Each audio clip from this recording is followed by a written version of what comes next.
Hi, everyone. I'm Cynthia Williams with Cooper People Group, and welcome to Dear HR Insider, our video series where we tackle real workplace questions with the help of HR experts.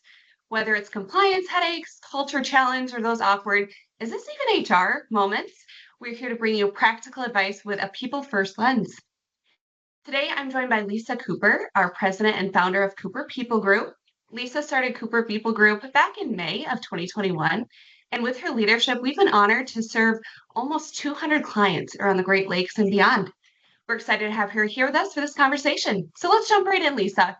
We pulled a couple of questions submitted to Dear HR Insider, and I can't wait to hear your take. Our first question is, I'm about to hire our 50th employee. What regulations should I be watching? Great question. We get this one a lot. Nice to see you, Cynthia. Good morning. Let's talk about the two biggest ones that we see. There's a whole host of labor and employment regs that employers are required to comply with based on their headcount. Some start as small as 15 or 20 employees. So when you turn 50, there's a couple of major milestones, and we'll start with the first one, which is the Affordable Care Act. The Affordable Care Act, or ACA, was implemented here during the Obama administration.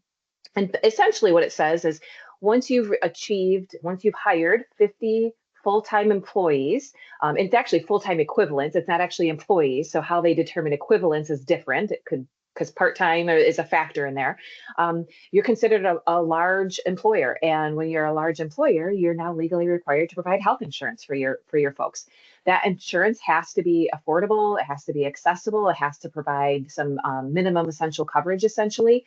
And you have to do some record keeping and reporting as a result of that requirement as well. So thankfully, you don't have to be an expert in health insurance. There's a zillion employee benefit agents and brokers that would help you to select a plan that fits well with your budget, help you design an employee contribution or co-share strategy, help you with implementation and rollout, open enrollment. And we help with those things too. We don't sell employee benefits here at Cooper People Group, but we work very closely with those trusted advisors to bring robust plans to our clients.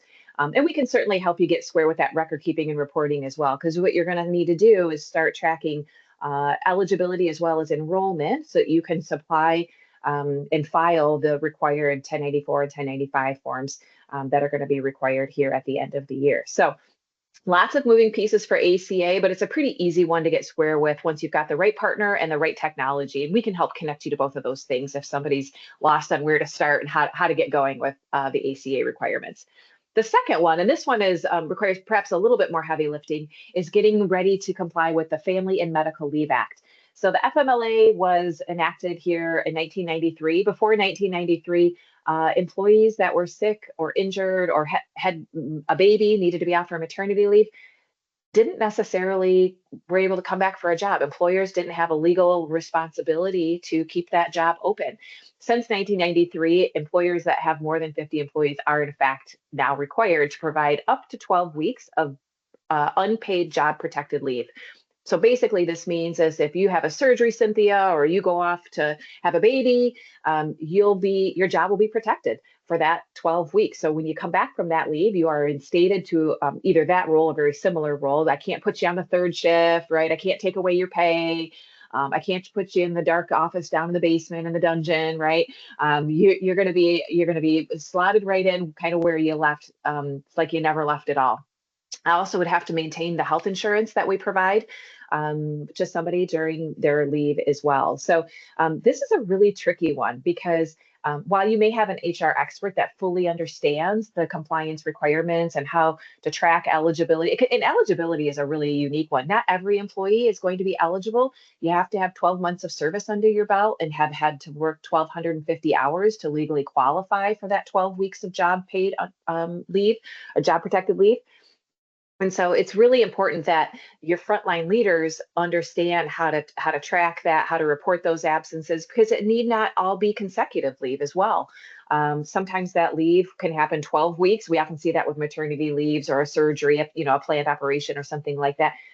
Somebody's gone for 12 weeks consecutively, but sometimes if there's a radiation or chemo or physical therapy, something like that.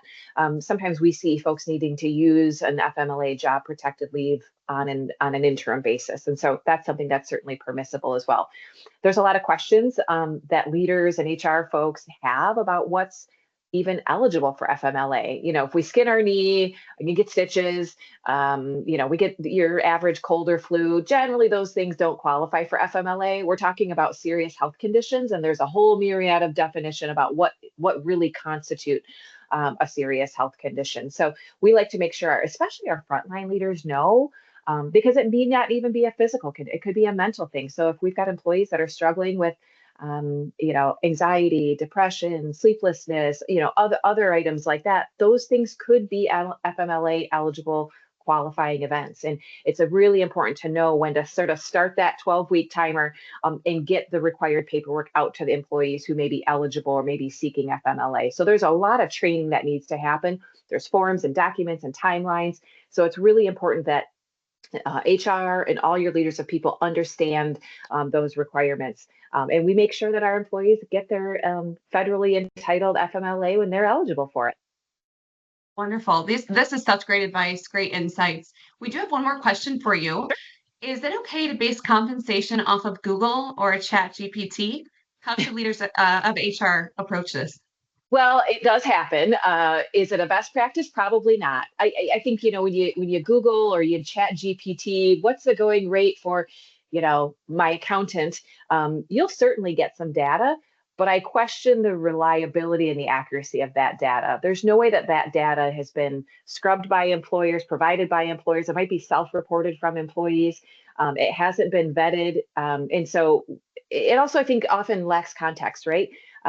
As a small employer, here at Cooper People Group, I may not pay what large global organizations pay. We have a very different budget. We have a very different geography. The skill sets and experiences may be different. We're in very different industries, right? I'm probably not going to pay what Google or Amazon or fill in the blank large global enterprise does. So it's really important as you're doing your compensation analysis that you really hone in on your industry, your geography, your size of company, both in terms of headcount as well as revenue. The sources that we use here at Cooper People Group all have that ability, so I really appreciate that. And you may even have some industry-specific surveys that you have access to. If you're in the plastics industry or the nonprofit industry, there may be some things that you can also purchase. But if you're not interested in making those purchases, or maybe your industry isn't necessarily fit into one particular segment, that is a service we do provide here at Cooper People Group. So we can give you some context and some confidence in the numbers that you're pulling, much more so than using Google or ChatGPT or things like that. So, and it's really important. I mean, I think that, there's more and more demand for pay transparency. In fact, it's now required in many states. It's probably only a matter of time before those pay transparency laws hit us here in the shores of the Great Lakes. And so, getting ready for that, having confidence in your numbers is something that I think we are all paying attention to now more than ever. And we also know, women are still not paid as much as men. We've still got some gaps in terms of that pay disparity. And so we can make sure that we are not contributing to that problem. In fact, trying to reverse it by having some real clarity on what our pay ranges and salary grades really look like, so we can ensure pay equity across the board, regardless of someone's age or race or gender. And compensation is truly based on the skills, the merits, and the contributions that they bring to our team, but it's done through the eyes of equity as well as transparency. Oh, that's wonderful. These are such great insights. Thank you so much, Lisa, for sharing your expertise with us today. And thank you to everyone who submitted questions.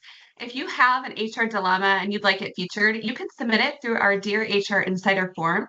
And remember that your questions stay anonymous, but the advice that we share can really help a lot of workplaces facing the same challenges. So be sure to follow along with Cooper People Group on LinkedIn and Facebook to catch future episodes and more practical HR insights with just a little personality mixed in too. Thank you for watching, and we'll see you next time.